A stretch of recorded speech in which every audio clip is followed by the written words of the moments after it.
The member for Dawson. Thank you very much, Mr Speaker. My question is to the Prime Minister. As the Prime Minister is aware, Tropical Cyclone Debbie is crossing the coast in my electorate as we speak. Will the Prime Minister update the House on the government's preparations for and planned response to Tropical Cyclone Debbie's impact upon my constituency of Dawson and across North Queensland? Yes. The Prime Minister. Thank you, Mr Speaker. I thank the honourable member for his question, and the thoughts and prayers of all honourable members are with his constituency, his constituents and all of the people of North Queensland facing Tropical Cyclone Debbie. Now, as the honourable member noted, the cyclone has made landfall now, we're told, between Bowen and Proserpine. It is a Force 4, Category 4 cyclone with winds of up to 270 kilometres an hour near the centre. Conditions have deteriorated rapidly, as the honourable member is aware. Whitsunday Islands are experiencing especially destructive winds, and this will increase. Now, Mr Speaker, the federal and Queensland governments have prepared well for the onset of this cyclone. We've activated the disaster response plan to provide Queensland with any assistance, every assistance that they need. The Australian Defence Force has established a joint task force and is ready to deploy assets to affected areas to assist in the search and rescue and then relief and recovery. Yesterday, the ADF supported the SES and Queensland Police in door knocking in Bowen, Proserpine and Airlie Beach. HMAS Choules is on its way to support disaster relief efforts and has helicopters and medical personnel on board to provide emergency assistance. Air Force airlift aircraft as well as Army and Navy helicopters are ready to assist in moving personnel and relief provisions into the affected areas.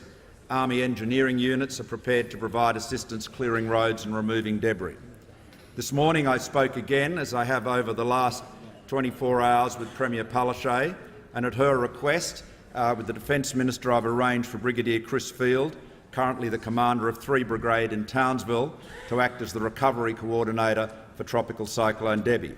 He is a distinguished military officer. He's the right man to head this recovery effort. I note that following the floods of 2011, he was the Chief of Operation and Plans of the Queensland Reconstruction Authority. Our emergency services are the best in the world, Mr Speaker, and they are ready to respond as soon as Tropical Cyclone Debbie passes. There are around 1,000 people deployed or on standby to assist, and we thank them for their courage, their commitment, their selfless service. Now, Mr Speaker, we are also working with the insurance and banking sectors to ensure that all factors are taken into consideration and all consideration is given when claims are made by households and businesses as a result of this cyclone. Mr Speaker, I'd reiterate what I said yesterday to those in the path of the cyclone. Take care and stay safe. It's too dangerous to go outside. Be prepared to shelter in place until Wednesday.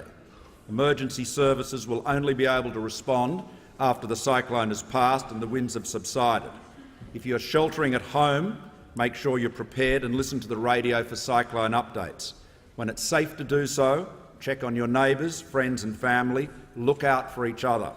Stay off the roads, do not drive through floodwater, and remember, stay calm and stay safe. The Leader of the Opposition on indulgence. If I might briefly associate the opposition with the government's remarks. Right now, the Prime Minister's words and the Parliament's sentiments mightn't be able to be heard by the people in the brunt of this storm.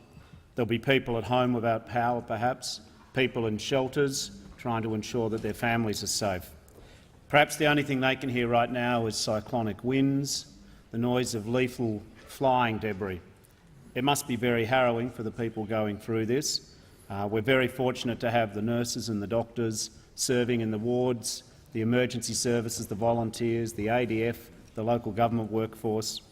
Just want to say, in association with the Prime Minister's remarks, that I think all Australians are thinking, hoping and praying for the best possible outcomes for the people caught up in this terrible storm.